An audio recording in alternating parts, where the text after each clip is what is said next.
Hello friends, once again you all are welcome to the world of physics by K.H. Gohil. આજે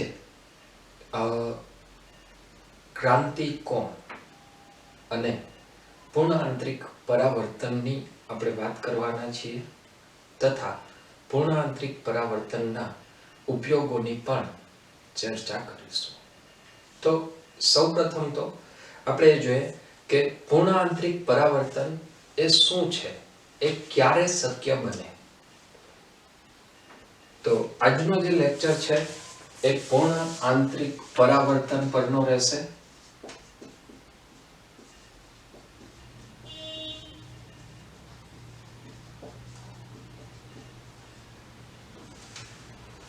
સૌથી પહેલા તો આપણે એ વાત કરીએ કે પૂર્ણ આંતરિક પરાવર્તન એટલે શું થાય.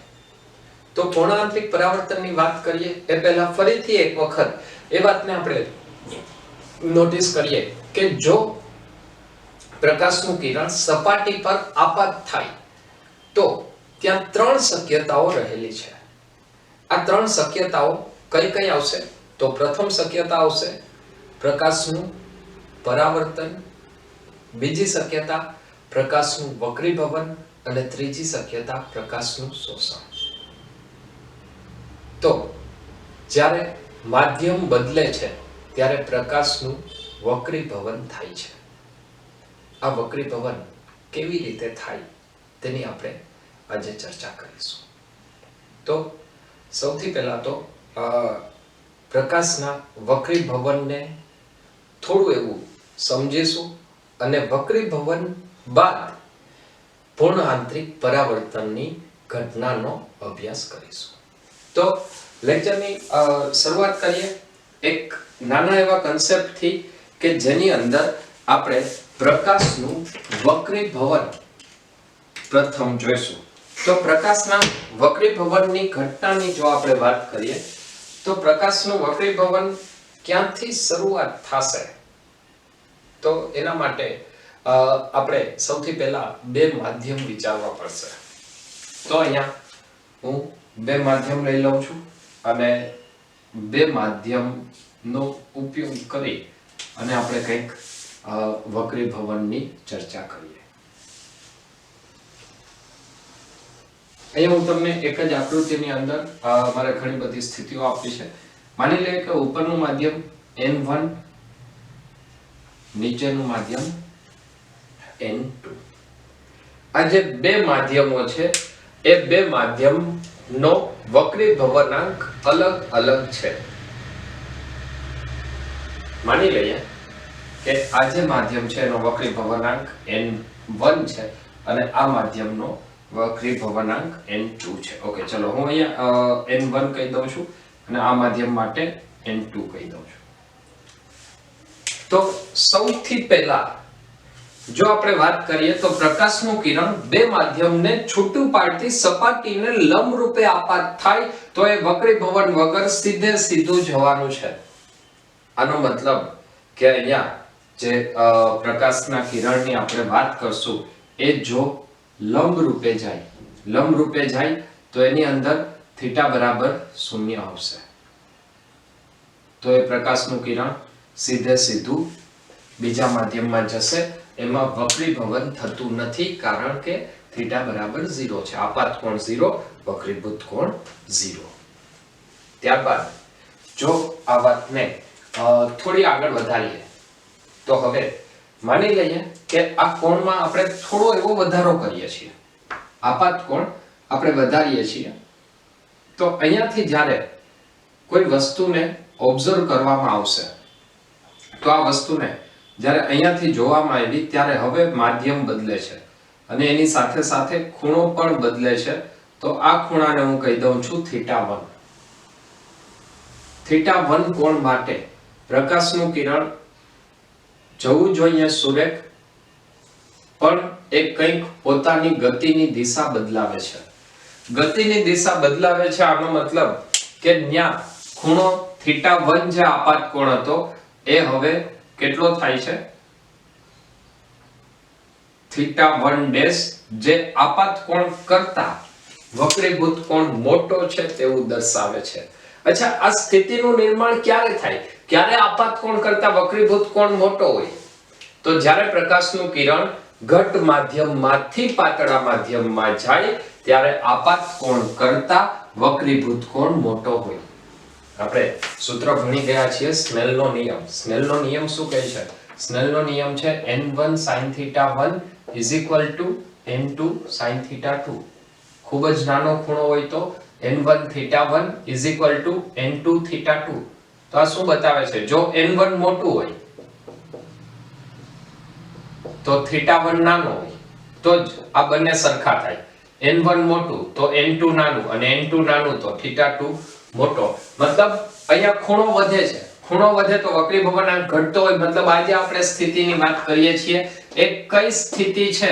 તો જ્યાં નાનો ખૂણો છે ત્યાં વક્રી ભવનાંક મોટો હોય, અથવા બીજા શબ્દમાં કહીએ તો જ્યારે પ્રકાશનું કિરણ ઘટ માધ્યમમાંથી પાતળા માધ્યમમાં જાય તો n1 એ ઘટ માધ્યમ હોય અને n2 એ પ્રકાશીય પાતળું માધ્યમ હોય. મતલબ અહીંયા શરત શું મળશે?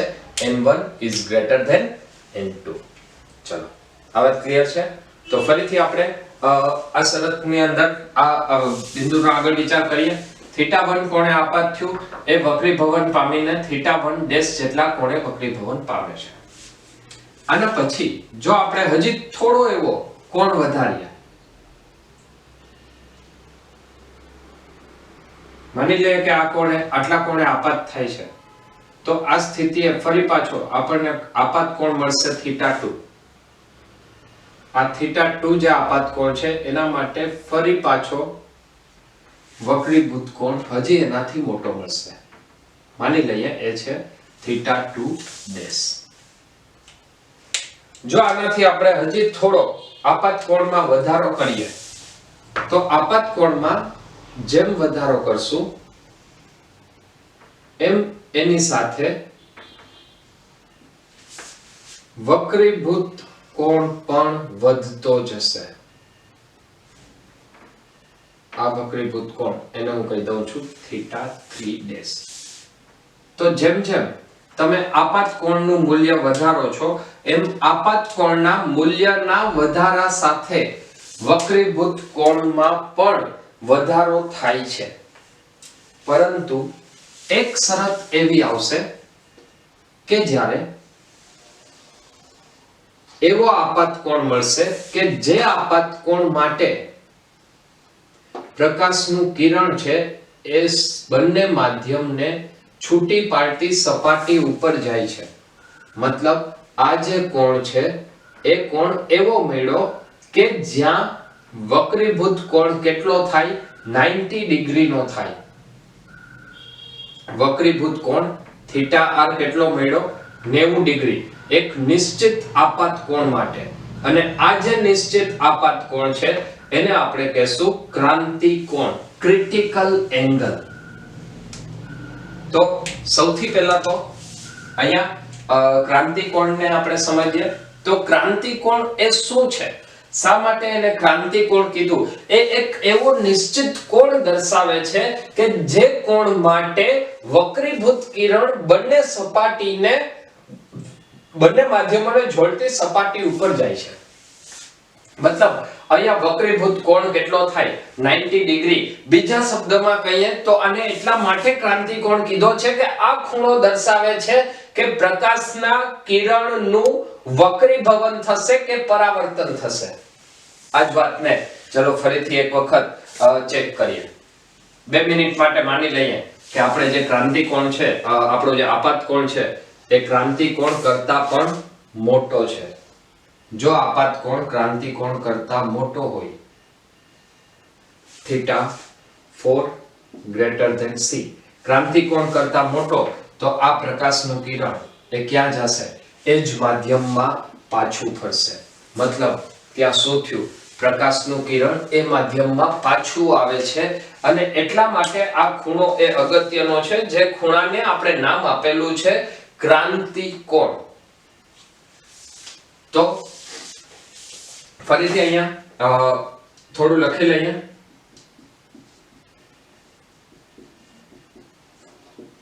ક્રાંતિ કોણ એ એવો ખૂણો છે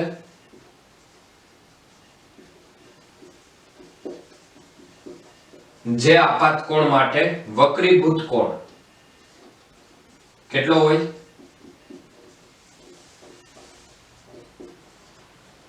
90 ડિગ્રી હોય.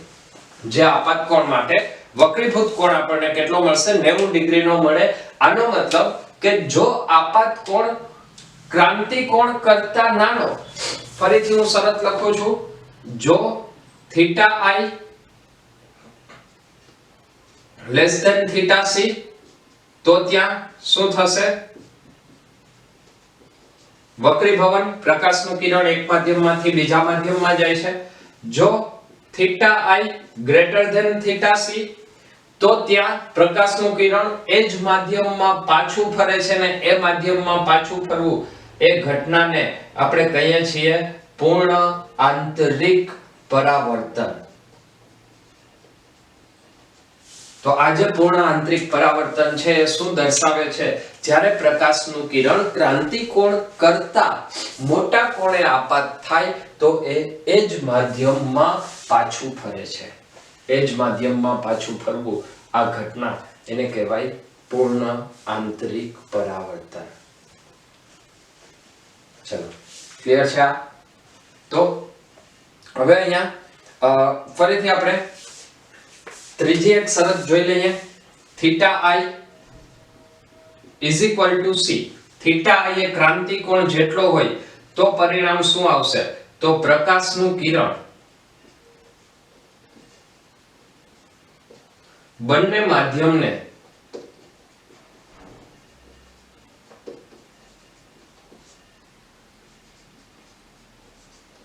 છૂટી પાડતી સપાટી પર ગતિ કરતું હોય.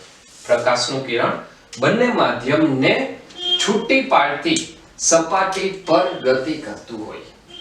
મતલબ અહીંયા જો આપણે વાત કરશું તો હવે ફરીથી જો આ બિંદુએ સ્નેલનો નિયમ લગાડીએ, માની લઈએ આ બિંદુને હું કહું છું પોઈન્ટ P, તો જો P બિંદુએ આપણે સ્નેલનો નિયમ લગાડીએ તો ત્યાં ફરીથી આપણને કંઈક અગત્યનું પરિણામ મળશે. એ પરિણામને આપણે જોઈ લઈએ.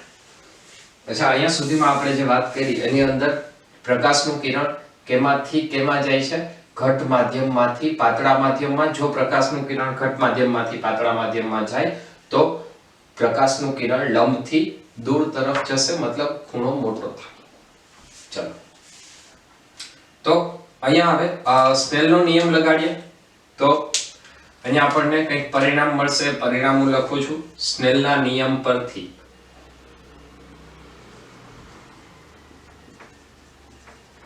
P બિંદુએ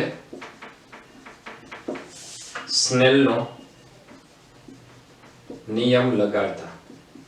સ્નેલનો નિયમ શું છે? n1 sin θ1 = n2 sin θ2.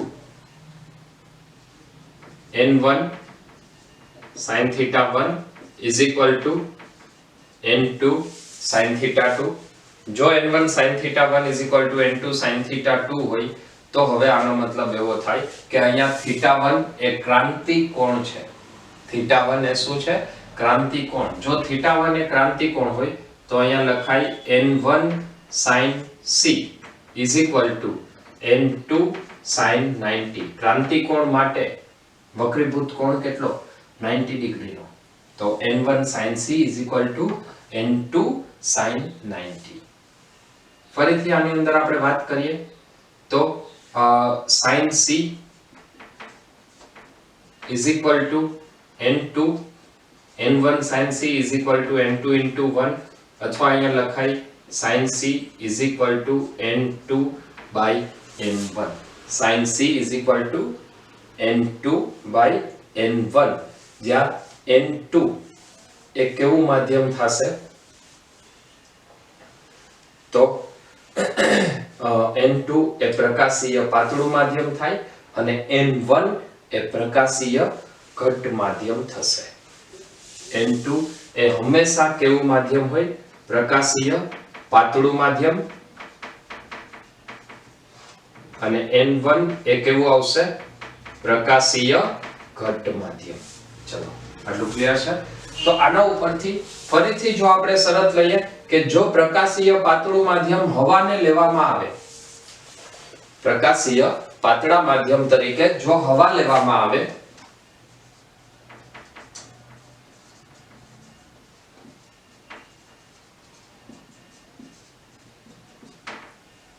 તો sin c is equal to 1/n થશે. તો ક્રાંતિ કોણ કેટલો થશે? sin c is equal to 1/n. તો આના ઉપરથી આપણને ફરીથી ક્રાંતિ કોણનું સૂત્ર મળશે. ક્રાંતિ કોણ sin c is equal to 1/n. આ ઘટના એ પૂર્ણ આંતરિક પરાવર્તન દર્શાવે છે. હવે આ જે પૂર્ણ આંતરિક પરાવર્તન છે એ પૂર્ણ આંતરિક પરાવર્તનનો ઉપયોગ કઈ કઈ જગ્યાએ થાય? તો હવે પછી આપણે પૂર્ણ આંતરિક પરાવર્તનના ઉપયોગોની વાત કરશું, પરંતુ એ પહેલા તમને ફરીથી એક વખત રિપીટ કરી દઉં છું. ક્રાંતિ કોણ માટે θi less than c તો વક્રીભવન, θi greater than c તો પૂર્ણ આંતરિક પરાવર્તન. પૂર્ણ આંતરિક પરાવર્તન થવા માટેની શરત આપાત કોણ ક્રાંતિ કોણ કરતા હંમેશા મોટો હોવો જોઈએ. આ વાત યાદ રાખજો. પૂર્ણ આંતરિક પરાવર્તન માટે આપાત કોણ હંમેશા ક્રાંતિ કોણ કરતા મોટો હોવો જોઈએ. તો અને તો જ પૂર્ણ આંતરિક પરાવર્તન થશે. પૂર્ણ આંતરિક પરાવર્તનના ઉપયોગો માટે સૌપ્રથમ તો કેટલાક માધ્યમના ક્રાંતિ કોણ એ તમને ખ્યાલ હોવો જોઈએ. દાખલા તરીકે આપણે કેટલાક માધ્યમના વક્રીભવનાંક યાદ રાખેલા છે. હવાની વાત કરીએ તો હવાનો વક્રીભવનાંક આવશે 1, પાણીનો વક્રીભવનાંક 1.33 અથવા 4/3, કાચનો વક્રીભવનાંક 1.5, હીરાનો વક્રીભવનાંક 2.42. તો હવે કોઈ પણ માધ્યમનો જો વક્રીભવનાંક આપેલો હોય તો તેનો ક્રાંતિ કોણ કઈ રીતે શોધી શકાય, પહેલા આપણે એની ચર્ચા કરી લે અને ત્યારબાદ પૂર્ણ આંતરિક પરાવર્તનના ઉપયોગોની ચર્ચા કરશું.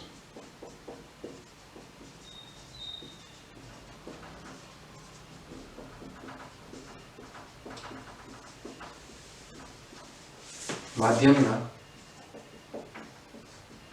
વક્રીભવનાંક પરથી ક્રાંતિ કોણ શોધવા. ચલો તો માધ્યમના વક્રીભવનાંક પરથી ક્રાંતિ કોણ શોધવો એ કેવી રીતે શોધવો, તો એના માટે અહીંયા આપણે અલગ અલગ 3 માધ્યમો માટે વાત કરીશું અને ત્રણેના વક્રીભવનાંક માટે ક્રાંતિ કોણ પણ શક્ય હોય તો યાદ રાખવા. સૌથી પહેલું વાત કરીએ તો એ આવશે પાણી માટે.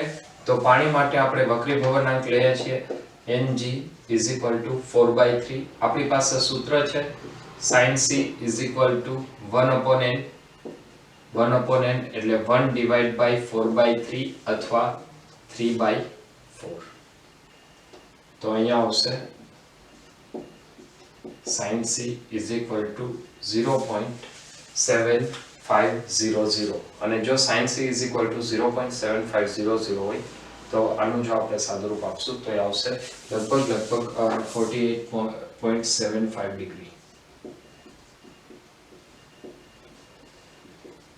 0.75 c is equal to 48.75 degree. તો પાણી માટે ક્રાંતિ કોણ કેટલો આવશે? 48.75 અથવા લગભગ 49 ડિગ્રી. ત્યાર પછી બીજી વાત કરીએ કાચ માટે.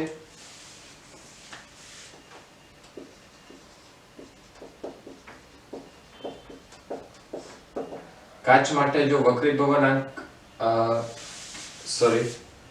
પાણી માટે આવશે NW. કાચ માટે વક્રીભવનાંક Ng સામાન્ય રીતે આપણે 1.5 લઈએ છીએ તો સૂત્ર આવશે sin c is equal to 1/n. 1 divided by 1.5 એટલે 2/3 તો આ આવશે 0.6667 sin c is equal to તો c is equal to આવશે sin inverse 0.6667 અને આના ઉપરથી C આવશે 41 ડિગ્રી 41.81 ડિગ્રી. તો પાણી માટે કાચ માટે ક્રાંતિ કોણ કેટલો આવશે 41.81 ડિગ્રી. ત્યારબાદ હવે વાત કરીએ ડાયમંડ માટે, મતલબ હીરા માટે.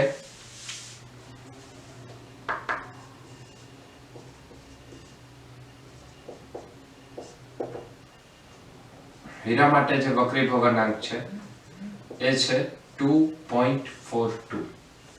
2.42 માટે જો અહીંયા આપણે sin c નું મૂલ્ય ગોતીએ તો sin c આવશે 1/n 1 divide by 2.42 1 divide by 2.42 અને આના માટે જ્યારે આપણે c નું મૂલ્ય ગોતશું sin ઇન્વર્સ તો આ મૂલ્ય આવશે 24.41 ડિગ્રી. હીરા માટે ક્રાંતિ કોણ આવશે 24.41 ડિગ્રી. મતલબ પાણી માટે જો વાત કરીએ તો એ લગભગ 49 ડિગ્રીનો ક્રાંતિ કોણ છે. કાચ માટે વાત કરીએ તો લગભગ 42 ડિગ્રીનો ક્રાંતિ કોણ છે અને ડાયમંડ માટે વાત કરીએ તો 24 ડિગ્રી મતલબ 24 ડિગ્રીનો ક્રાંતિ કોણ છે. હવે આપણે આગળ ઉપર એ વાત કરીશું કે આ ક્રાંતિકોણ જે મળ્યો એ ક્રાંતિકોણનો ઉપયોગ કરીને પૂર્ણ આંતરિક પરાવર્તનની ઘટનામાં કેવી કેવી રીતે અને કયા કયા પરિણામો મેળવી શકાય. હવે પૂર્ણ આંતરિક પરાવર્તન જોયા બાદ પૂર્ણ આંતરિક પરાવર્તનના ઉપયોગોની આપણે ચર્ચા કરીશું. તો પૂર્ણ આંતરિક પરાવર્તનના ઉપયોગોની અંદર સૌથી પહેલો ઉપયોગ જે છે એ આવશે મરીચિકા.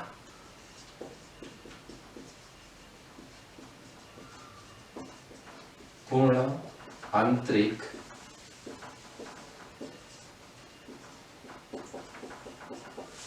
પરાવર્તનના ઉપયોગો એની અંદર સૌથી પહેલો જે ઉપયોગ છે એ આવશે મરીચિકા મિરજ. અને ઘણી વખત મૃગજળ પણ ઓળખવામાં આવે છે. તો આ મરીચિકા શું છે? જો તમે ક્યારેય ઓબ્ઝર્વ કરેલું હોય તો જ્યારે ઉનાળામાં મતલબ તડકામાં જ્યારે નીકળીએ ત્યારે દૂરના રોડ ઉપર જો નજર કરવામાં આવે તો એ રોડ ઉપર કંઈક પાણી જેવું દેખાય છે અને એમાંથી આપણને સામેની વસ્તુનું પ્રતિબિંબ દેખાય છે. જ્યારે ત્યાં નજીક પહોંચીએ છીએ ત્યારે ત્યાં કંઈ નથી હોતું. આ વાત શા માટે થાય? મતલબ એ જે પ્રતિબિંબ રચાવવાની ઘટના છે એ પ્રતિબિંબ કેની મદદથી રચાય છે? એવું ત્યાં શું થાય છે કે જેથી કરીને દૂરથી આપણને પ્રતિબિંબ દેખાય છે એ જ જગ્યાએ જો નજીક જાય તો ત્યાં કંઈ દેખાતું નથી. આ બાબતને જો સમજવી હોય તો તેના માટે પૂર્ણ આંતરિક પરાવર્તનની ઘટના સમજવી પડે, જે આપણે ઓલરેડી વાત કરી લીધી છે. તો હવે જોઈએ કે એ રસ્તા ઉપર જે સામેની વસ્તુનું પ્રતિબિંબ દેખાય છે એ પ્રતિબિંબ દેખાવા પાછળનું કારણ શું છે. તો એના માટે કેટલીક થોડીક એવી બેઝિક વાતોની સાથે આપણે ચર્ચા કરીશું. સૌપ્રથમ માની લઈએ કે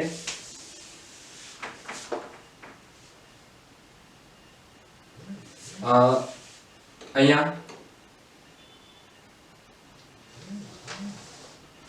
આ જમીન છે. હવે જમીન માટે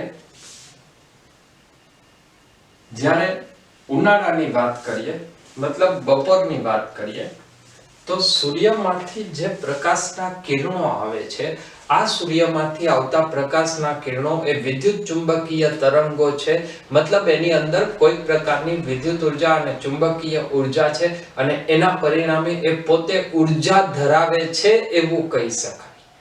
અને આ જે તરંગો પૃથ્વીની સપાટી ઉપર પહોંચે છે ત્યારે પૃથ્વીની સપાટીને એમાંથી ઉર્જા મળે છે. મતલબ પૃથ્વીની સપાટી જેટલા તરંગોનું શોષણ કરે એટલી ઉર્જામાં વધારો થાય અને આ ઉર્જામાં થતો વધારો એ એના તાપમાનના સ્વરૂપમાં હોય છે. મતલબ ઉષ્મા ઉર્જાના સ્વરૂપમાં હોય છે. જેમ ઉર્જાનું શોષણ વધશે એમ એનું તાપમાન વધે.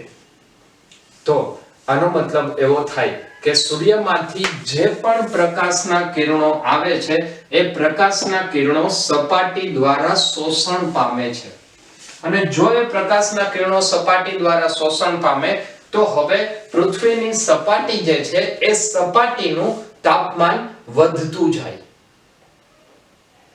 પૃથ્વીની સપાટીનું જો તાપમાન વધશે તો એની સાથે સાથે આપણે એવું પણ વિચારી શકીએ કે પૃથ્વીની સપાટીની તદ્દન નજીકના જે અણુઓ છે એ અણુઓનું તાપમાન પણ વધશે. પૃથ્વીની સપાટીનું તાપમાન વધ્યું એની પાછળનું કારણ સૂર્યમાંથી આવતા પ્રકાશના કિરણો કે જે ઉર્જા ધરાવે છે, ઉર્જાનું શોષણ કર્યું. આ ઉર્જા પૃથ્વીની સપાટી ઉપર કઈ ઉર્જાના સ્વરૂપમાં?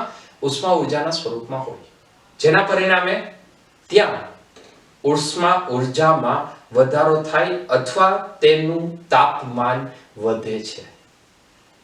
હવે આજે પૃથ્વીની સપાટીનું તાપમાન વધશે, એ તાપમાનના વધારાને કારણે એની સંપર્કમાં રહેલી હવા પણ ગરમ થાય છે. આ જે હવા ગરમ થાય એ ગરમ થયેલી હવા પ્રમાણમાં પાતળી હોય છે. આનો મતલબ એવો થાય કે આપણે અહીંયા પૃથ્વીની સપાટીની નજીક કેટલા બધા હવાના કાલ્પનિક સ્તરો આપણે વિચારી શકીએ.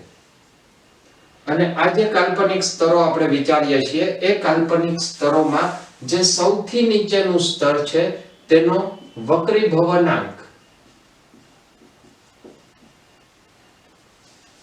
માની લઈએ કે સૌથી નીચેનું સ્તર છે એનો વક્રીભવનાંક n1 કહી દઉં, એની ઉપરના સ્તરનો n2, એની ઉપરના સ્તરનો n3. તો જે n1 છે એ n1 સૌથી પાતળું માધ્યમ છે.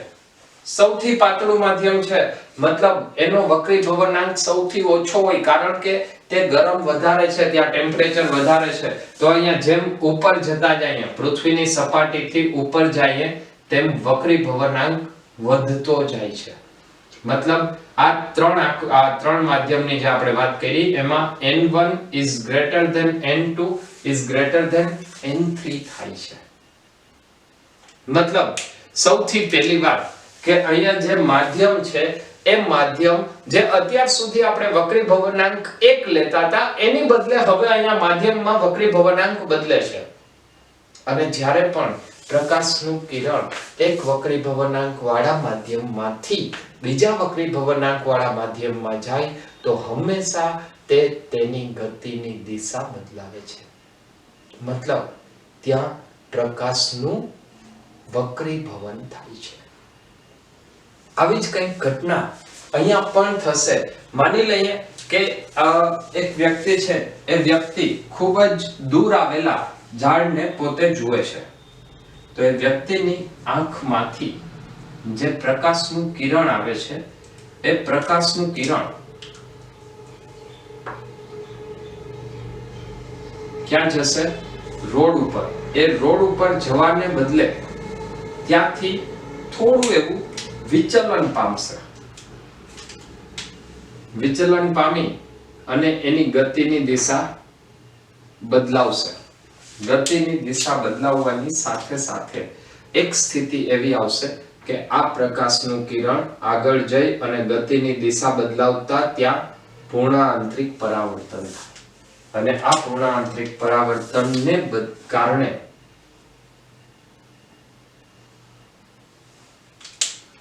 પ્રકાશનું કિરણ જમીન ઉપર આવવાને બદલે સીધું ક્યાં જશે?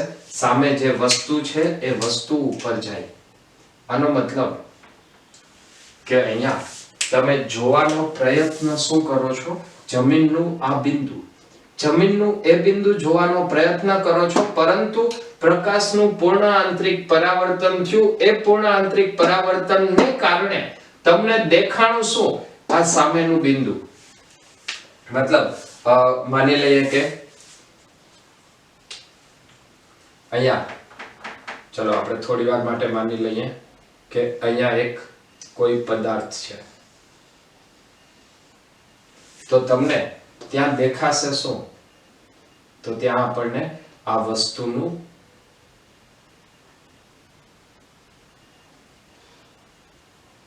પ્રતિબિંબ દેખાય. અને આપણી આંખને શું લાગે કે આ વસ્તુ જે છે એ વસ્તુ ક્યાં છે? સામે. મતલબ આપણને અહીંયા જે પણ દ્રષ્ટિભ્રમ થાય છે એ થવા પાછળનું કારણ શું છે? તો એ થવા પાછળનું કારણ જેમ જેમ પૃથ્વીની સપાટીની નજીક આવીએ એમ માધ્યમ પાતળું બનતું જાય છે. અને એ પાતળું થવાને કારણે અંતે પ્રકાશનું કિરણ વાંકું વળતું મતલબ વક્રીભવન પામતું પૂર્ણ આંતરિક પરાવર્તન થઈ અને ફરીથી ઉપર જે સામે પદાર્થ છે પદાર્થ સુધી પહોંચે છે અને એના પરિણામે આપણને સપાટી ઉપર, જમીનની સપાટી ઉપર સામેના પદાર્થનું પ્રતિબિંબ દેખાય છે. આ પ્રતિબિંબ રચાવવાની ઘટના એટલે મિરજ, મરીચિકા. તો આની અંદર કેટલાક મુદ્દાઓ ધ્યાનમાં રાખવા. એ મુદ્દાઓ કયા કયા? પૃથ્વીની સપાટીની નજીકની હવા કેવી હોય? ગરમ હોય. ગરમ હોય તો કેવી બને? પાતળી બને. અને એનો જે વક્રીભવનાંક છે એ કેવો હોય? ઓછો હોય. જેમ દૂર જઈએ એમ આ વસ્તુમાં પરિવર્તન આવતું જાય, જેના પરિણામે પ્રકાશનું કિરણ જમીન ઉપર આવવાને બદલે ત્યાંથી પૂર્ણ આંતરિક પરાવર્તન પામે છે. જો આ પ્રકાશનું કિરણ સીધું જમીન ઉપર આવતું હોત તો તમને અહીંયાથી આ સામેના વસ્તુના પ્રતિબિંબને બદલે તમને જમીન દેખાય.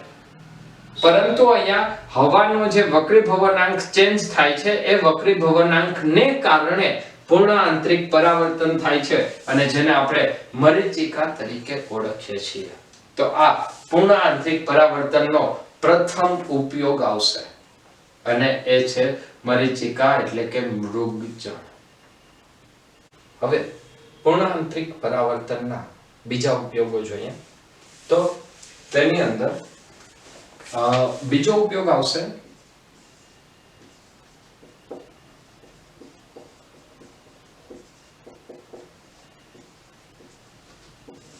એ છે ઓપ્ટિકલ ફાઇબર.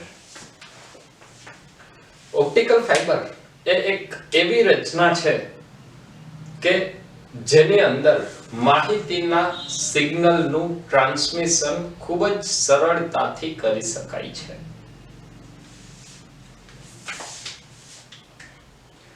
તો ઓપ્ટિકલ ફાઇબર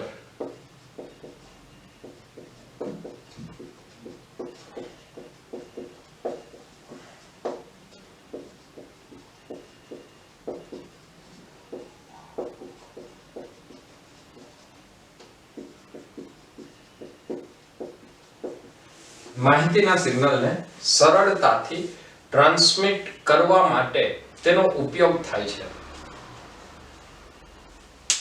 બીજો એક ઇમ્પોર્ટન્ટ પોઈન્ટ ઓપ્ટિકલ ફાઇબર માટે એ છે કે ઓપ્ટિકલ ફાઇબર એ ખૂબ જ પાતળા હોય છે અને એની જે જાડાઈ છે એ 10⁻⁶ મીટરના ક્રમની હોય છે. ઓપ્ટિકલ ફાઇબર 10⁻⁶ મીટર મતલબ માઇક્રોમીટરના જાડાઈના હોય છે. આ ઓપ્ટિકલ ફાઇબર કેવી રીતે કાર્ય કરે તો એના માટે હવે આપણે થોડી વાત કરીએ. સૌપ્રથમ તો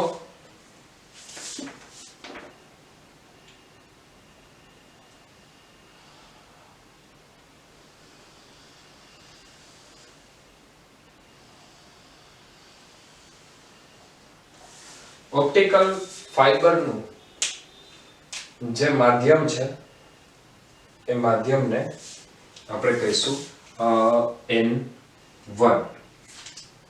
ઓપ્ટિકલ ફાઇબરનું જે માધ્યમ છે એ માધ્યમને હું કહું છું N1. અને આ જે N1 માધ્યમ છે એને એનો જે વક્રીભવનાંક છે એ વક્રીભવનાંક ઊંચો હોય, ઊંચો વક્રીભવનાંક. અને આ જે દ્રવ્યનું બનેલું છે એ દ્રવ્યને કોર તરીકે ઓળખવામાં આવે છે. કોર મતલબ ગર્ભ, ઓપ્ટિકલ ફાઇબરનો અંદરનો ભાગ. હવે ત્યાં વાત એવી હશે કે જ્યારે પ્રકાશનું કિરણ, માની લઈએ કે આ બિંદુએ કોઈ એક પ્રકાશનું કિરણ આપાત થાય છે, તો આપાત થાય છે ત્યારે પ્રકાશનું કિરણ વક્રીભવન થઈ અને ઓપ્ટિકલ ફાઇબર ઉપર પડશે. ત્યારનો જે આપાત કોણ છે એ ક્રાંતિકોણ કરતા જો મોટો હોય તો ત્યાં પ્રકાશના કિરણનું પૂર્ણ આંતરિક પરાવર્તન થાય. ફરીથી ક્રાંતિકોણ કરતા મોટો આપાત કોણ, તો ફરીથી પૂર્ણ આંતરિક પરાવર્તન. આવી ઘટના સતત ને સતત ચાલુ હોય છે. મતલબ ઓપ્ટિકલ ફાઇબર એ એક એવી રચના છે કે જેની અંદર પૂર્ણ આંતરિક પરાવર્તન થાય છે. એ પૂર્ણ આંતરિક પરાવર્તનને કરવા માટે, અથવા બીજા શબ્દમાં કહેવું હોય તો આમાં જે માહિતીનો વ્યય થાય, બની શકે કે આ જે પ્રકાશના કિરણો છે એ બીજા માધ્યમમાં વયા જાય, મતલબ બહાર નીકળી જાય. તો એના માટે પૂર્ણ આંતરિક પરાવર્તન મહત્તમ કરાવવા માટે ઓપ્ટિકલ ફાઇબરને એક આખું કવર ચડાવવામાં આવે છે. જે કવર છે એ કવરને ક્લેડિંગ તરીકે ઓળખવામાં આવે છે. ઓપ્ટિકલ ફાઇબરનું ઉપરનું આવરણ જેનો વક્રીભવનાંક N2 છે એને આપણે કહીશું ક્લેડિંગ. અને આ આવરણનો વક્રીભવનાંક ઓછો હોય છે.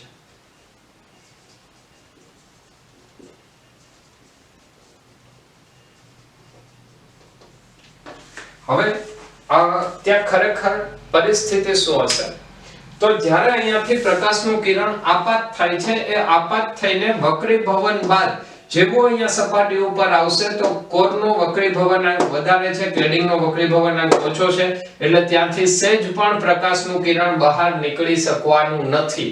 અને એટલા માટે તે થોડાક એવા અંતરમાં પણ ઘણી બધી વખત પૂર્ણ આંતરિક પરાવર્તન પામે છે. અને જેને પરિણામે આ ઓપ્ટિકલ ફાઇબરને ગમે તેવી રીતે વાળો તો પણ એની અંદર માહિતી એક જગ્યાએથી બીજી જગ્યાએ પહોંચી શકે છે. તો આજે ઓપ્ટિકલ ફાઇબર છે એની અંદર બે અગત્યના મુદ્દાઓ આવશે. અંદરનું માધ્યમ એને કહેવાય કોર એટલે કે ગર્ભ, ઊંચો વક્રીભવનાંક, વધારે વક્રીભવનાંક. બહારનું માધ્યમ એટલે કે ક્લેડિંગ, આવરણ, ઓછો વક્રીભવનાંક. આ ઓપ્ટિકલ ફાઇબરના ઉપયોગ કઈ કઈ જગ્યાએ કરવામાં આવે છે, તો તેના ઉપયોગની વાત કરીએ. પહેલો ઉપયોગ આવશે મેડિકલ ક્ષેત્રે. દાખલા તરીકે શરીરના કોઈ અંદરના ભાગનું ઓબ્ઝર્વેશન કરવું છે, તો એ શરીરના અંદરના ભાગનું ઓબ્ઝર્વેશન કરવા માટે ઓપ્ટિકલ ફાઇબર એ ખૂબ જ પાતળી એવી રચના છે જે શરીરની અંદર આરામથી વહી જાય છે અને એના દ્વારા શરીરના અંદરના ભાગનું નિરીક્ષણ કરી શકાય છે. તો ઓપ્ટિકલ ફાઇબરનો મેડિકલ ક્ષેત્રે ઉપયોગ છે. આ ઉપરાંત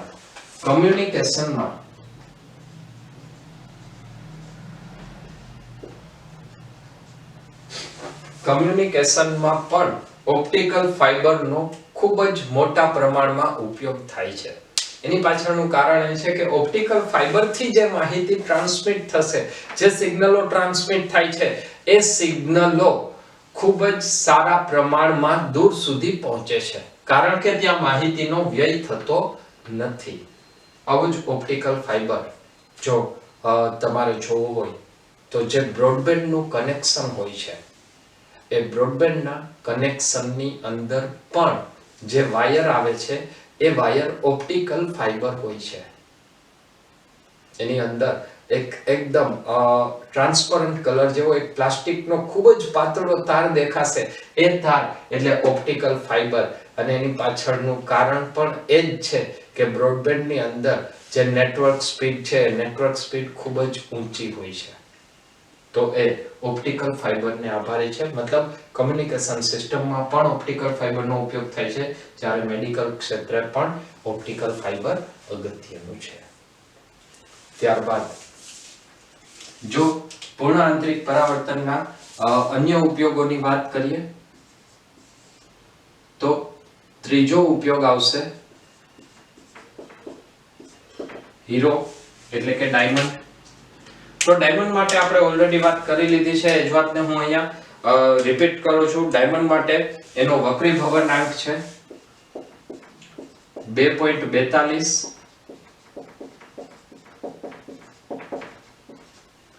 અને 2.42 ને લીધે એનો ક્રાંતિ કોણ છે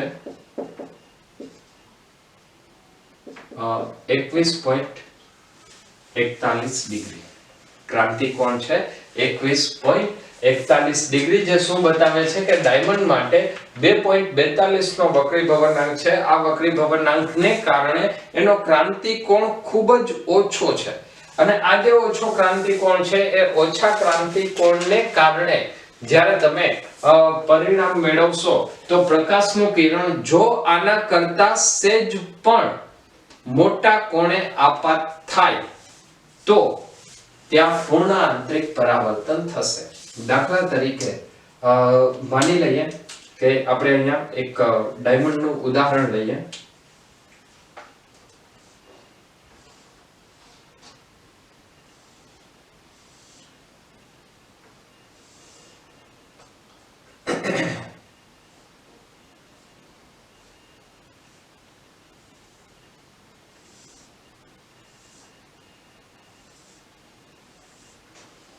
આની અંદર જ્યારે પ્રકાશનું કોઈ કિરણ આપાત થાય છે તો સૌથી પહેલા તો એ ક્યાંય પણ થી આપાત થાય તો એ વક્રીભવન પામશે. વક્રીભવન પામ્યા બાદ જે પણ સામેની સપાટી ઉપર આપાત થાય એ સપાટીનો કોણ જો ક્રાંતિકોણ કરતા મોટો હોય, ક્રાંતિકોણનું મૂલ્ય કેટલું છે 24.41 ડિગ્રી, જો એ ક્રાંતિકોણ કરતા મોટો હોય તો ત્યાં પૂર્ણ આંતરિક પરાવર્તન થશે. ફરીથી અહીંયાનો આપાત કોણ જો ક્રાંતિકોણ કરતા મોટો હોય તો ત્યાં પણ પૂર્ણ આંતરિક પરાવર્તન થશે. તો જેમ જેમ અહીંયા પ્રકાશનું કિરણ આપાત થાય એમ ત્યાં ક્રાંતિકોણ કરતા મોટા કોણે આપાત થાય છે, અને જેના પરિણામે એકવાર પ્રકાશનું કિરણ અંદર પ્રવેશે તે પછી તે ઘણી બધી વખત પૂર્ણ આંતરિક પરાવર્તન પામી અને બહાર નીકળે છે. તો એના પરિણામે એ ઝળહળી ઉઠે છે એવું આપણે કહીએ છીએ. અહીંયા હીરાનો ક્રાંતિકોણ સુધારી લેજો, ક્રાંતિકોણ છે 24.41. ચલો તો હીરા માટે આપણે અહીંયા ફરીથી લખી શકીએ કે ક્રાંતિકોણ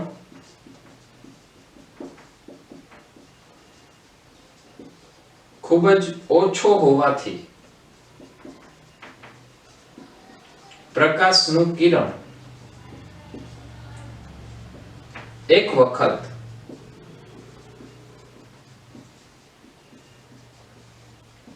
અંદર પ્રવેશ્યા બાદ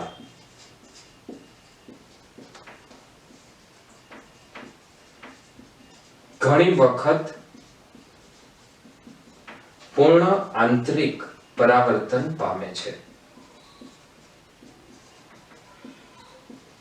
અને જેના પરિણામે હીરો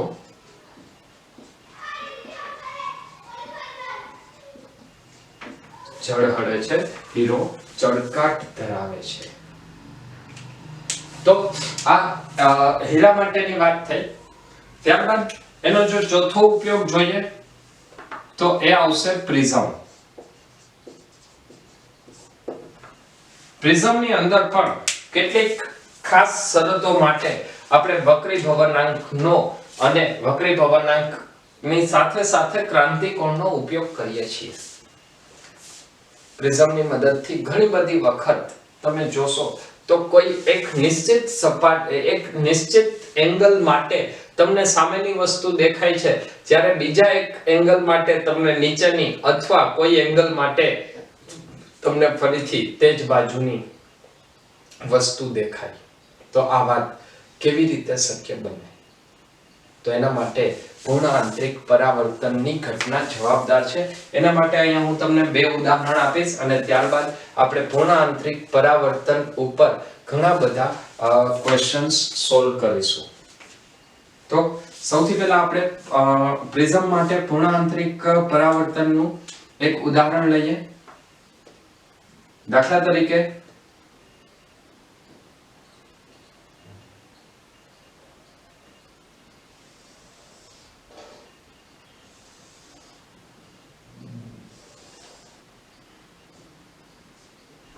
માની લઈએ કે આ કાટકોણ પ્રિઝમ છે.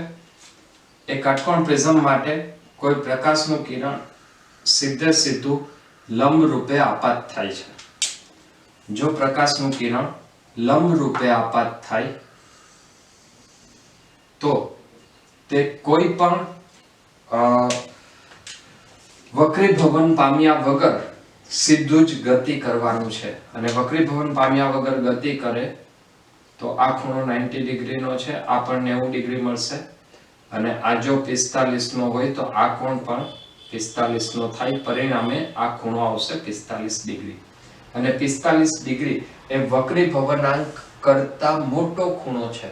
કાચનો વક્રી ભવનાંક એ આપણે લગભગ 42 ડિગ્રી કહી શકીએ. કાચ માટે વક્રી ભવનાંક છે 41.81 ડિગ્રી, લગભગ 42 ડિગ્રી. તો આ સ્થિતિમાં જો 42 કે એના કરતા મોટા ખૂણે આપાત થાય તો ત્યાં પૂર્ણ આંતરિક પરાવર્તન થશે અને પરિણામે તમને અહીંયાથી સામેની સપાટીની વસ્તુ દેખાવાને બદલે આ તરફની વસ્તુઓ દેખાશે. ત્યારબાદ ફરીથી એક પૂર્ણ આંતરિક પરાવર્તનનો બીજો ઉપયોગ આપણે પ્રિઝમ માટે જોઈએ.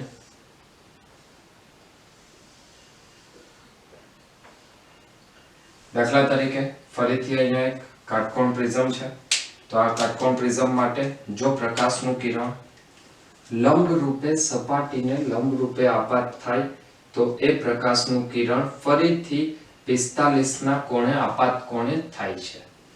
45 ના કોણે આપાત થાય તો એનો પરાવર્તન કોણ પણ 45 નો હોય. ફરીથી બીજી સપાટીએ એ જ કોણે આપાત થાય 45 ના કોણે તો ત્યાં ફરીથી બીજી વખત પૂર્ણ આંતરિક પરાવર્તન પામી અને એ જ દિશામાં પાછું ફરે છે. તો આવી રીતે જ્યારે અમુક નિશ્ચિત ખૂણા માટે જ્યારે પ્રકાશના કિરણો પ્રિઝમ ઉપર આપાત થાય તો એ સમયે ત્યાં આપણે જે સામાન્ય રીતે જે વિચારીએ છીએ એના કરતા કંઈક અલગ પરિણામો મળે છે અને જે પરિણામો એ પૂર્ણ આંતરિક પરાવર્તનને આભારી છે. તો હવે આપણે પૂર્ણ આંતરિક પરાવર્તનના ઉપયોગો જોયા બાદ પૂર્ણ આંતરિક પરાવર્તનનો ઉપયોગ કરી અને કયા કયા પ્રકારના ક્વેશ્ચન્સ પૂછી શકાય તેની ચર્ચા કરીશું. હવે પૂર્ણ આંતરિક પરાવર્તનને લગતા થોડા ક્વેશ્ચન્સ છે. સૌથી પહેલો ક્વેશ્ચન તમને એવો કંઈક પૂછી શકાય અથવા તો વિચારી શકાય કે પ્રકાશના કિરણનો ગતિપથ પૂર્ણ કરો. આનો મતલબ કે આના ઉપરથી તમને કોઈ પણ પ્રકારનો ક્વેશ્ચન પૂછી શકે. બની શકે કે ક્વેશ્ચનની અંદર ઓપ્શનમાં આકૃતિ આપેલી હોય તો એના માટે કઈ શક્યતાઓ સાચી છે એ તમારે કહેવાનું છે. સૌથી પહેલા પહેલા ક્વેશ્ચન ની અંદર આપણે લઈએ કે જ્યાં તમને પ્રિઝમ કાટકોણ પ્રિઝમ આપેલો છે અને આ પ્રિઝમ માટે બંને ખૂણા એ સમાન છે અને એ ખૂણા છે 45 ડિગ્રીના. જો પ્રિઝમની વાત આવે તો પ્રિઝમ એ કાચનો બનેલો હોય આનો મતલબ કે ત્યાં વક્રી ભવનાંક કેટલો મળશે 1.5. વક્રી ભવનાંક 1.5 હોય તો એનો ક્રાંતિ કોણ કેટલો થાય 42 ડિગ્રી, લગભગ 42 ડિગ્રી, 41.81 ડિગ્રી. તો અહીંયા આપણે ફરીથી વાત કરી લઈએ. પ્રિઝમ એ કાચનો બનેલો છે તો કાચ માટે વક્રી ભવનાંક આવશે 1.5 અને ક્રાંતિ કોણ આવશે 41.81 ડિગ્રી, મતલબ એને આપણે લેશું લગભગ 42 ડિગ્રી. તો આ સ્થિતિની અંદર જો કોઈ પ્રકાશનું કિરણ આ સપાટીને લંબ રૂપે દાખલ થાય તો તેનો ગતિપથ પૂર્ણ કરવાનો છે. જો પ્રકાશનું કિરણ લંબ રૂપે દાખલ થાય તો સૌથી પહેલી વાત કે અહીંયા વક્રીભવન વગર ગતિ કરવાનું છે. વક્રીભવન વગર ગતિ કરી અને જે બિંદુએ આપાત થાય તે બિંદુએ આપણે લંબ સાથેનો ખૂણો મેળવવો પડશે. તો લંબ રૂપે આપાત થાય છે મતલબ આ ખૂણો 90 ડિગ્રીનો, આ 45, તો આ ખૂણો પણ કેટલો થાય 45 ડિગ્રીનો. તો ફરીથી લંબ સાથેનો આપાત કોણ કેટલો થયો 45 ડિગ્રી. આ આપાત કોણ ક્રાંતિ કોણ કરતા મોટો છે અને આપાત કોણ ક્રાંતિ કોણ કરતા મોટો એનો મતલબ કે ત્યાં એ પૂર્ણ આંતરિક પરાવર્તન પામશે અને પૂર્ણ આંતરિક પરાવર્તન પામી અને એ ફરીથી માધ્યમમાં બહાર નીકળશે અને બહાર નીકળતી વખતે 90 ડિગ્રી એટલે કે કાટખૂણે આવે છે જેથી એમાં કોઈ વિચલન થશે નહીં. તો આ પ્રકાશના કિરણનો ગતિમાન હોય. ફરીથી આવો જ બીજો એક ક્વેશ્ચન લઈએ. દાખલા તરીકે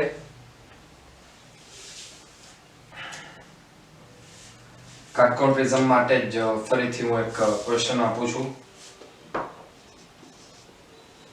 માની લઈએ કે તમને કાટકોણ પ્રિઝમ આપેલો છે અને આ કાટકોણ પ્રિઝમ માટે ઓકે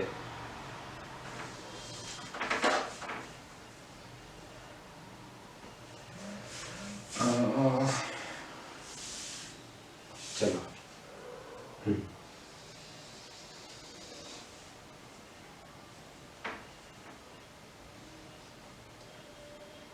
માની લઈએ કે આવો એક તમને કાટકોણ પ્રિઝમ આપેલો છે. કાટકોણ પ્રિઝમનો મતલબ આ ખૂણો 90 ડિગ્રી, આ ખૂણો આવે 45 ડિગ્રી અને આ ખૂણો પણ આવશે 45 ડિગ્રી. હવે અહીંયા તમને શરત એવી આપેલી છે. ચલો એક કામ કરીએ છીએ. આની અંદર આ બંને ખૂણાનું આપણે કંઈ કામ નથી, માત્ર એક કાટકોણ પ્રિઝમ છે અને એ પ્રિઝમ માટે માની લો આ ખૂણા કંઈક અલગ છે, 45 ના નથી. આપણો જે ઇન્ટરેસ્ટ છે એ ઇન્ટરેસ્ટ પરાવર્તનનો છે, વક્રીભવનનો છે. તો કોઈ એક સ્થિતિ માટે જ્યારે પ્રકાશનું કિરણ આપાત થાય છે ત્યારે એ સપાટી સાથે 42 ડિગ્રીના કોણે આપાત થાય છે. સપાટી સાથેનો તેનો કોણ 42 ડિગ્રીનો છે. તો આ પ્રકાશના કિરણનો ગતિપથ પૂર્ણ કરો. તો હવે અહીંયા પૂર્ણ આંતરિક પરાવર્તન થાય કે નહીં એ પહેલા આપણે ચેક કરવું પડશે. તો 42 ના કોણે આપાત થયું મતલબ એનો આપાત કોણ કેટલો આવશે 48 ડિગ્રી, જે ક્રાંતિ કોણ કરતા મોટો છે. ક્રાંતિ કોણ કરતા મોટો હોય તો ફરીથી એ 48 ડિગ્રી એ જ પૂર્ણ આંતરિક પરાવર્તન પામે, અને જો એ 48 ડિગ્રી એ પૂર્ણ આંતરિક પરાવર્તન પામે તો આ 48 નો ખૂણો મતલબ આ 42 નો થાય, આ 42 તો આ કોણ ફરીથી આવશે 48 ડિગ્રી, અને જો આ કોણ 48 ડિગ્રી નો હોય તો હવે અહીંયા આપણે ફરીથી આપાત કોણનો વિચાર કરવો પડશે. તો અહીંયા આપાત કોણ જે છે એ આપણને 42 ડિગ્રી નો મળે છે. 42 ડિગ્રીનો આપાત કોણ એ શું દર્શાવે છે? તો 42 ડિગ્રી એ કાચ માટે ક્રાંતિ કોણ છે, મતલબ આ પ્રકાશનું કિરણ વક્રીભવન થવાને બદલે ક્યાં જશે? બંને માધ્યમને છૂટી પાડતી સપાટી પર ગતિ કરે.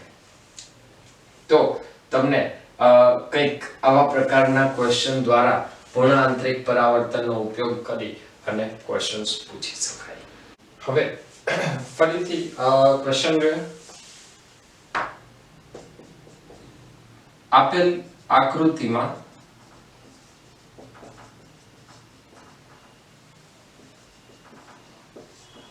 નિર્ગમન કોણ શોધો.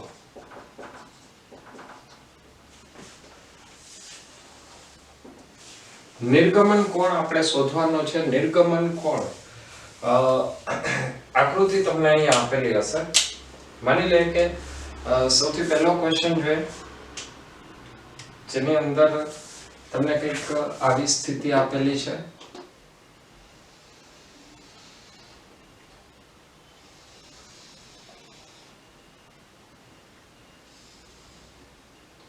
કાટકોણ પ્રિઝમ છે, આ ખૂણો 30 નો, આ ખૂણો 60 નો અને આ કાટખૂણો છે. આની અંદર જો પ્રકાશનું કિરણ લંબ રૂપે આપાત થાય,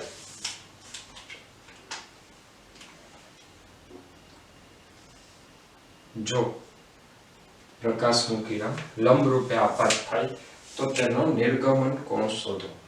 તો સૌથી પહેલા તો આપણે જો પ્રકાશનું કિરણ લંબ રૂપે આપાત થતું હોય તો તે કોઈ પણ જાતના વિચલન વગર સીધું ગતિ કરશે. વિચલન વગર એ સીધું ગતિ કરે છે. આનો મતલબ કે આ ખૂણો ફરીથી 90 ડિગ્રી નો થાય અને આ 30 નો છે તો આ ખૂણો થાય 60 ડિગ્રી નો. જો આ ખૂણો 60 ડિગ્રી નો હોય તો હવે અહીંયા આપણે ફરીથી સપાટીને લંબ લેવો પડશે અને લંબ સાથેનો આપાત કોણ કેટલો છે? 30 ડિગ્રી. તો આપાત કોણ છે 30 ડિગ્રી. એ 30 ડિગ્રીના આપાત કોણ માટે હવે આપણે ચેક કરવું પડશે. તો આ કયું માધ્યમ છે? કાચ. તો કાચના માધ્યમ માટે ફરી એકવાર યાદ કરાવી દઉં કે કાચ માટે વક્રીભવનાંકનું મૂલ્ય છે 1.5 અને કાચ માટે ક્રાંતિ કોણ છે 41.81 ડિગ્રી, લગભગ 42 ડિગ્રી. તો આનો મતલબ એવો થાય કે જે આપાત કોણ છે એ આપાત કોણ ક્રાંતિ કોણ કરતા નાનો છે, અને જો આપાત કોણ ક્રાંતિ કોણ કરતા નાનો હોય તો ત્યાં પ્રકાશનું કિરણ સીધે સીધું પૂર્ણ આંતરિક પરાવર્તન થવાને બદલે ત્યાં વક્રીભવન પામશે. અને વક્રીભવન પામીને કેટલા કોણે બહાર નીકળશે, નિર્ગમન પામશે, એ આપણે શોધવાનું છે. તો અહીંયા પ્રકાશનું કિરણ કંઈક આ દિશામાં ગતિ કરશે અને એનું નિર્ગમન કોણ એંગલ ઓફ ઇમર્જન્સ આપણે શોધવાનો છે. તો અહીંયા તમને લંબ રૂપે આપાત થાય છે એ શરત આપેલી છે. લંબ રૂપે આપાત થાય મતલબ I બરાબર કેટલું આવશે 90 ડિગ્રી. ચલો હવે હું અહીંયા વાત કરું છું. માની લઈએ કે આ બિંદુને હું P બિંદુ કહું છું. તો P બિંદુએ સ્નેલનો નિયમ લગાડીએ.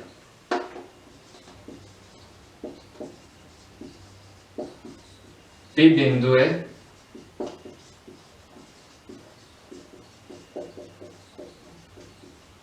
સ્નેલનો નિયમ લગાડતા, જો P બિંદુએ તમે સ્નેલનો નિયમ લગાડશો તો ત્યાં અંદરનું માધ્યમ એ કાચનો વક્રીભવનાંક Ng અને બહારનું માધ્યમ હવાનો વક્રીભવનાંક 1. તો ત્યાં આપણે લખશું અંદરનો વક્રીભવનાંક Ng, આપાત કોણ 30 એટલે Ng sin 30 is equal to Na sin e કિંમત મૂકી દઈએ Ng નું મૂલ્ય છે 1.5 એટલે 3 ના છેદમાં 2 sin 30 એ આવશે 1/2 Na 1 sin e તો sin e નું મૂલ્ય આવશે 3/4 એટલે 0.75 મતલબ e sin inverse 0.7500 યાદ કરો sin inverse 0.75 કેનું મૂલ્ય છે તો sin inverse 0.75 એટલે એ ખૂણો આવે 42 ડિગ્રી એ ખૂણો આવશે 49 ડિગ્રી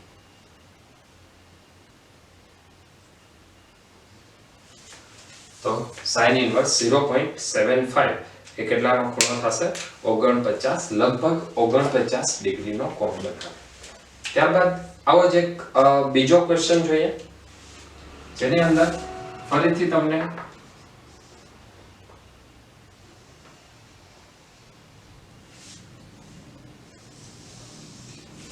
એક પ્રિઝમ આપેલો છે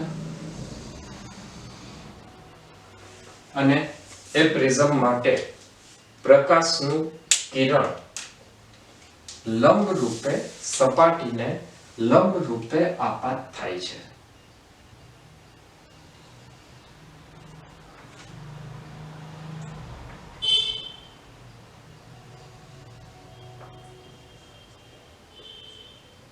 જો પ્રકાશનું કિરણ સપાટીને લંબ રૂપે આપાત થાય અને આના માટે પણ અહીંયા તમને કોણ આપેલા છે આ જે ખૂણો છે એ 60 ડિગ્રીનો છે કાટકોણ પ્રિઝમ અને સામેનો ખૂણો આવશે 30 ડિગ્રી જો પ્રકાશનું કિરણ લંબ રૂપે આપાત થાય તો આ કિરણ વક્રીભવન પામ્યા વગર સીધું આગળ વધશે અને વક્રીભવન પામ્યા વગર આગળ વધશે તો એ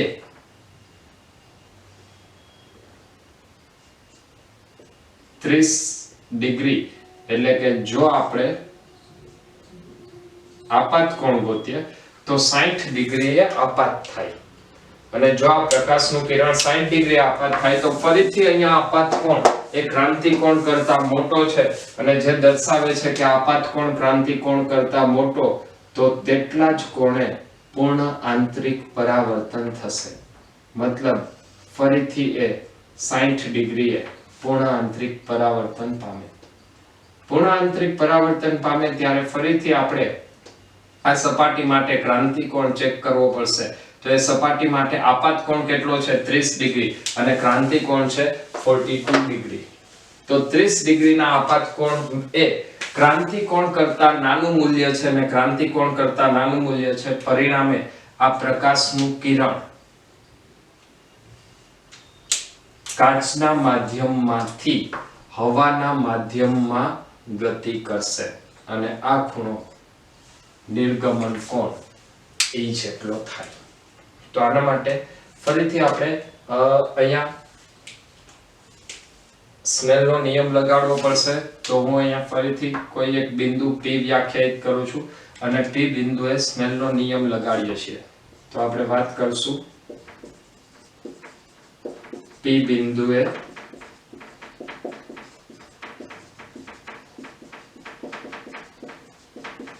સ્નેલનો નિયમ લગાડતા તો P બિંદુએ સ્નેલનો નિયમ લગાડીએ તો ત્યાં શું આવશે ફરીથી આ માધ્યમ કયું છે Ng આ માધ્યમ કયું છે Na તો લખશું Ng sin કેટલો આપાત કોણ છે 30 ડિગ્રીનો Ng sin 30 Na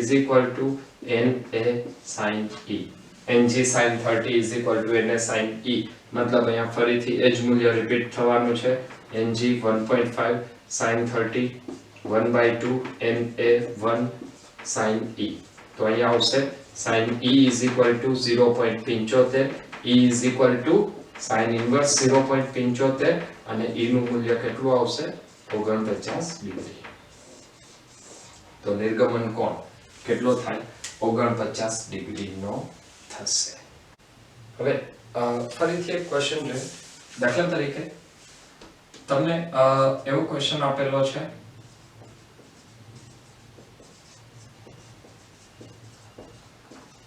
સમબાજુ પ્રિઝમ માટે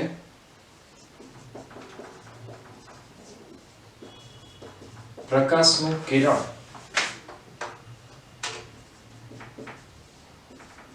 કોઈ સપાટીને લંબ રૂપે આપાત થાય છે જો આ પ્રિઝમનો વક્રીભવનાંક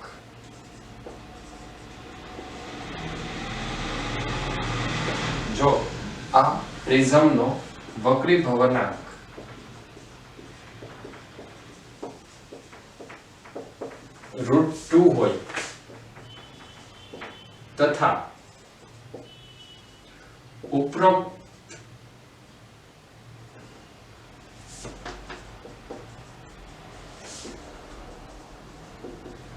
કિરણ જો પૂર્ણ આંતરિક પરાવર્તન પામતું હોય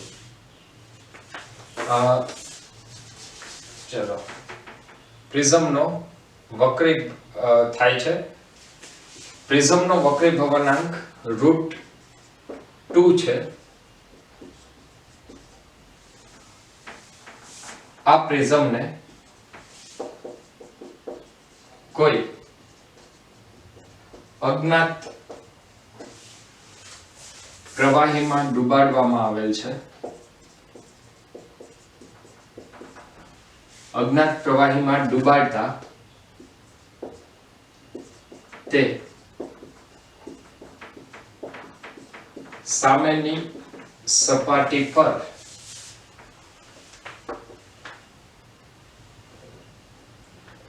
અજ્ઞાત પ્રવાહીમાં ડુબાડતા ઉપરોક્ત કિરણ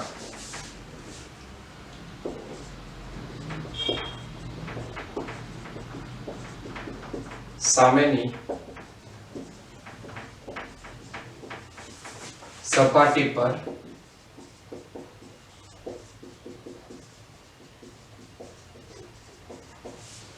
જસ્ટ પૂર્ણ આંતરિક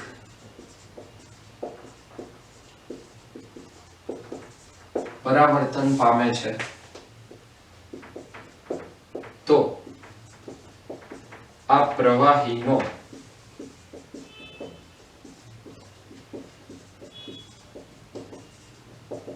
વક્રીભવનાંક શોધો તો આ પ્રવાહીનો વક્રીભવનાંક શોધો અહીંયા તમને શું આપેલું છે સમબાજુ પ્રિઝમની વાત કરેલી છે સમબાજુ પ્રિઝમને કોઈ એક પ્રવાહીના માધ્યમમાં ડુબાડેલો છે તથા પ્રિઝમના દ્રવ્યનો વક્રીભવનાંક એ √2 જેટલો તમને આપેલો છે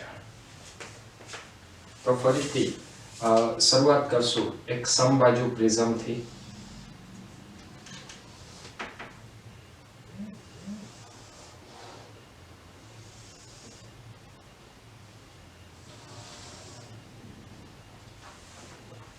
સમબાજુ પ્રિઝમ એટલે દરેક ખૂણા કેટલાના હોય 60 ડિગ્રીના આવશે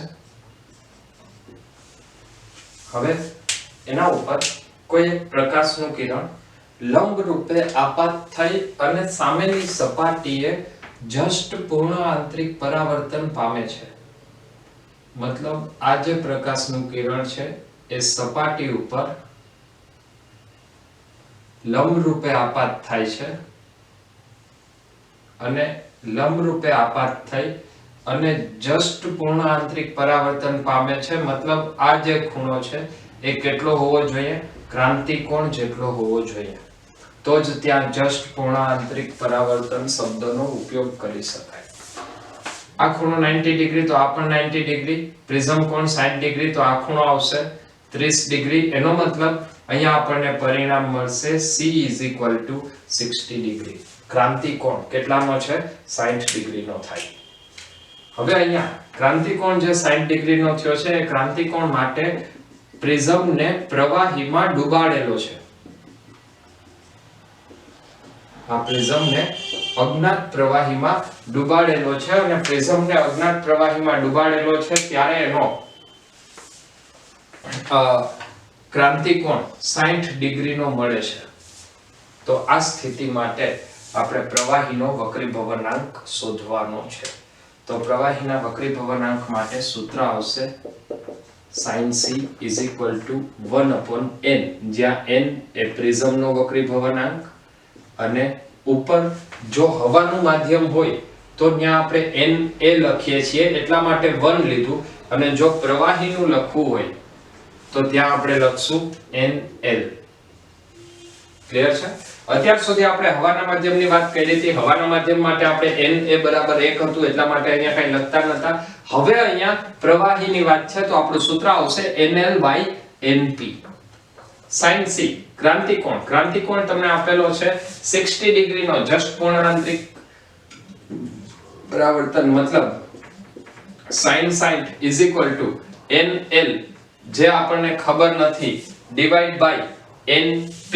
Np એટલે પ્રિઝમનો વક્રીભવનાંક, અને પ્રિઝમનો વક્રીભવનાંક તમને આપેલો છે √2 sin 60. sin 60 એટલે થાય √3/2 Nl/√2. √2 બને કેન્સલ થઈ જશે, તો પ્રવાહીનો વક્રીભવનાંક આવશે √3/2.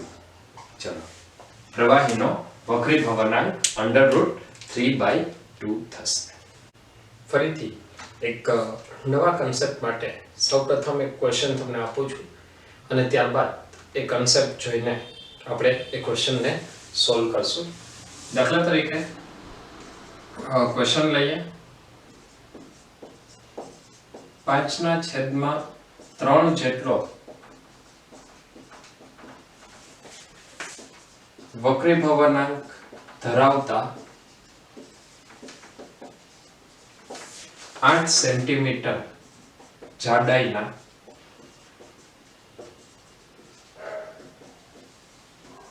કાચના સ્લેબના તળિયે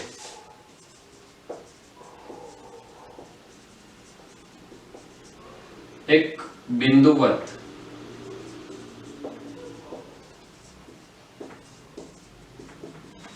પ્રકાશનું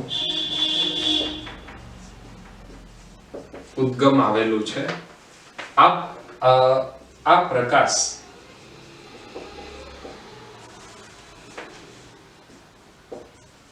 સ્લેબ પરથી કેટલા ક્ષેત્રફળમાંથી આ ઉદ્ગમ સ્લેબ પરથી કેટલા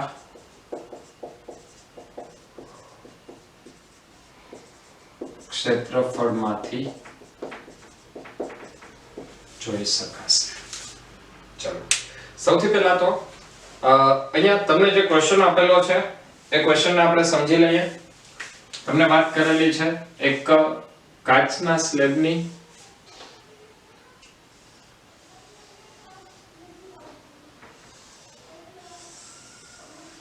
માની લે કે આ એક કાચનો સ્લેબ છે, તેના તળિયે એક પ્રકાશનું ઉદ્ગમ આવેલું છે, બિંદુવત પ્રકાશનું ઉદ્ગમ. સ્લેબની જાડાઈ આપણને આપેલી છે 8 સેન્ટીમીટર. તો આના માટે હવે તમારે એ વાત કહેવાની છે કે કેટલા ક્ષેત્રફળમાંથી, સ્લેબ ઉપરથી કેટલા ક્ષેત્રફળમાંથી આ બિંદુવત ઉદ્ગમને જોઈ શકાશે. તો સૌથી પહેલા તો આપણે એ શરતનો વિચાર કરીએ કે એને ક્યારે જોઈ શકાય અથવા ક્યારે ન જોઈ શકાય. દાખલા તરીકે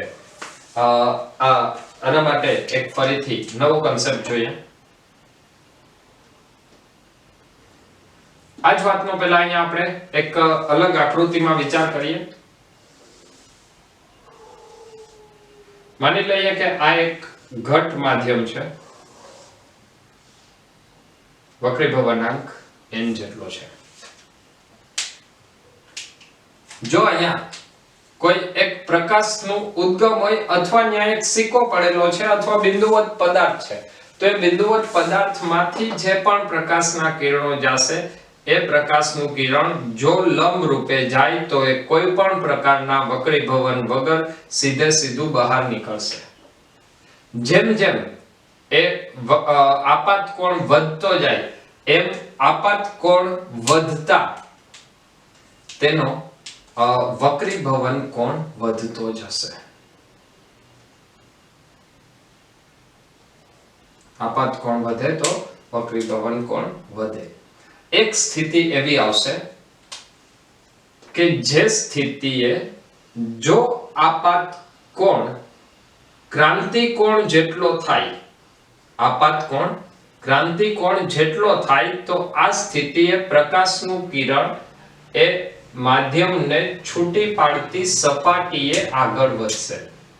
મતલબ જો આના કરતા સહેજ પણ મોટા ખૂણે પ્રકાશ આપાત થાય તો ત્યાં પૂર્ણ આંતરિક પરાવર્તન થશે. તો આ બાબત એ દર્શાવે છે કે આ ક્રાંતિકોણ જેટલો જે વિસ્તાર છે, સમગ્ર આટલું ક્ષેત્રફળ તમે ઉપરથી જોશો તો એ તમને કંઈક આવો આકાર દેખાશે. આ આટલા ક્ષેત્રફળમાંથી જ આ બિંદુવત પદાર્થને જોઈ શકાશે. એના સિવાયના ભાગમાંથી આ બિંદુવત પદાર્થને જોઈ શકાતો નથી. આનો મતલબ કે હવે આપણે જો એક ક્ષેત્રફળ શોધવું હોય તો એક ક્ષેત્રફળ કેવી રીતે શોધી શકીએ? તો એક ક્ષેત્રફળ શોધવા માટેની બે અલગ અલગ રીત છે. એ બંને રીત અહીંયા હું તમને કહી દઉં છું. સૌથી પહેલી રીત, આપણે અત્યારે આ r અંતર શોધવાનું છે, બરાબર? એ r શોધવા માટે રીત નંબર 1, સૌથી પહેલા માની લે અહીંયા સોર્સ s કહી દઉં છું, આ બિંદુ o અને અહીંયા હું બિંદુ p લઈ લઉં છું. તો આ ક્રાંતિકોણ છે, ઊંચાઈ આપણે લઈ લઈએ છીએ h જેટલી, જે આપણને ખબર હશે. તો અહીંયા હું લખીશ sin c is equal to 1/n. n નું મૂલ્ય તમને આપેલું છે રકમની અંદર, મતલબ n નું મૂલ્ય તમારી પાસે હશે. તો એના ઉપરથી તમે સૌથી પહેલા ક્રાંતિકોણ ગોતશો. ક્રાંતિકોણ મેળવ્યા બાદ, c નું મૂલ્ય મેળવ્યા બાદ હવે તમે ફરીથી tan વિધેય લગાડશો અને tan વિધેય લગાડીને તમારે સૂત્ર લગાડવું પડશે tan c r/h. તો આના ઉપરથી તમને r નું મૂલ્ય મળશે r h tan c. Clear છે? હવે અહીંયા તમારે ક્રાંતિકોણની જરૂર પડશે. માની લો કે આ જ ક્વેશ્ચન તમને એક્ઝામ ની અંદર પૂછેલો છે, જેની અંદર તમારી પાસે ક્રાંતિકોણ નથી. ક્રાંતિકોણ નથી તો ક્રાંતિકોણ શોધ્યા વગર પણ આ જ ક્વેશ્ચન નું સોલ્યુશન કરી શકાય. તો હવે આપણે એના માટેની બીજી રીત જોઈએ. સૌથી જે પહેલું સ્ટેપ છે એ તો એ જ આવશે ક્રાંતિકોણ માટેનું. તો sin c બરાબર શું આવશે? તો આવશે sin c = 1/n. આ 1/n ને બદલે હવે એવું કહી શકાય કે sin c બરાબર સામેની બાજુ ના છેદમાં કર્ણ. sin c એટલે સૂત્ર શું થશે? સામેની બાજુના છેદમાં કર્ણ. આનો મતલબ કે આપણે એક એવું કાટકોણ ત્રિકોણ વિચારશું કે જે કાટકોણ ત્રિકોણનો ક્રાંતિકોણ મતલબ ખૂણો c જેટલો, સામેની બાજુ 1 અને કર્ણ કેટલો હોય? n જેટલો હોય. ફરીથી રિપીટ કરું છું, sin c = 1/n. એને મેં સરખાવ્યું સામેની બાજુના છેદમાં કર્ણ. તો આ ખૂણો c નો હોય તો સામેની બાજુ 1 અને કર્ણ n જેટલા થાય. તો આના ઉપરથી પાયથાગોરસ પ્રમાણે આ બાજુનું મૂલ્ય તમને મળશે √n² - 1. પાયથાગોરસનો પ્રમેય લગાડશો એટલે આવશે કર્ણનો વર્ગ બરાબર બંને બાજુના વર્ગોનો સરવાળો, n² - 1 બરાબર આ બાજુનો વર્ગ. તો આ બાજુ કેટલી થાય? √n² - 1. મતલબ અહીંયા હવે તમને આ આખું કાટકોણ ત્રિકોણ મળી ગયું અને એ કાટકોણ ત્રિકોણની અંદર આપણે tan c લગાડવાનું છે. એટલે અહીંયા હું ફરીથી લખીશ tan c = r/h. તો tan c નું સૂત્ર આ કાટકોણ ત્રિકોણ પરથી શું થશે? tan c એટલે સામેની બાજુના છેદમાં પાસેની બાજુ, મતલબ 1/√n² - 1 = r/h. તો આના ઉપરથી લખાય r = h / √n² - 1. આ સૂત્ર 100% સાચો જવાબ લઈ આવશે. મતલબ તમારે આવી ગણતરી કરવી હોય તો એ તમારી ગણતરી થોડી મોટી થશે. એની બદલે આ સૂત્રનો ઉપયોગ કરશો તો એ તમને ઝડપથી સમય બચાવીને જવાબ લઈ આવશે. તમારે ટ્રાય કરવી હોય તો બંનેમાં જવાબ એક જ આવશે, તમે ટ્રાય કરી શકો છો. ચલો અહીંયા હું આ સૂત્રનો ઉપયોગ કરું છું. હવે કન્સેપ્ટ આપણને ખબર છે, 5/3 જેટલો વક્રી ભવનાંક એટલે n આપેલું છે, n બરાબર 5/3. જાડાઈ આપેલી છે h બરાબર 8 સેન્ટીમીટર. કેટલાક ક્ષેત્રફળમાંથી એક ક્ષેત્રફળ શોધવા માટે સૌથી પહેલા આપણે એની ત્રિજ્યા શોધવી પડશે. માની લે કે આ લંબકિરણ હતું તો લંબકિરણ એમને પસાર થઈ જશે એક નિશ્ચિત કોણ, કેટલા કોણે? ક્રાંતિકોણ જેટલા કોણે જો આપાત થાય તો એ સપાટીને સમાંતર જશે અને જો એના કરતા મોટો કોણ હશે તો ત્યાં આ ઉદ્ગમ દેખાવાનું નથી, ત્યાંથી પૂર્ણ આંતરિક પરાવર્તન થશે. મતલબ આ જે ક્ષેત્રફળ છે એટલા ક્ષેત્રફળમાંથી પ્રકાશના ઉદ્ગમને જોઈ શકાય અને એ ઉદ્ગમને જોવા માટેની ત્રિજ્યા આપણે કેટલી લઈએ છીએ? r જેટલી. ચલો ક્લિયર છે? તો હવે આપણી પાસે r નું ડાયરેક્ટ સૂત્ર છે. r ના સૂત્રનો ઉપયોગ કરી અને આ ક્વેશ્ચનને સોલ્વ કરશું. તો સૂત્ર આવશે r = h √ n² - 1. r = h √ n² - 1. તો અહીંયા ફરીથી લખશું. h કેટલું આપેલું છે? 8 ડિવાઇડ બાય √n². n તમને આપેલું છે 5/3 એટલે 5/3 whole square -1 is equal to 8 divided by 5/3 એટલે 25/9 - 1. 25/9 - 1 એટલે આવશે 16/9 અથવા 8 divided by 4/3. 4 2 8 તો જવાબ આવશે r is equal to 6 centimetre. ચલો ક્લિયર છે આટલું? તો આ દાખલા સાથે જ આપણે અહીં આજનો લેક્ચર પૂર્ણ આંતરિક પરાવર્તનનો લેક્ચર પૂર્ણ કરીએ છીએ. નેક્સ્ટ લેક્ચરની અંદર ફરીથી પ્રિઝમની એક બોર્ડ માટે ખૂબ જ અગત્યની થિયરી, એવી થિયરી સાથે આવતા લેક્ચરમાં મળીએ છીએ. તો ત્યાં સુધી બધા મહેનત કરતા રહો. Wish you all the best.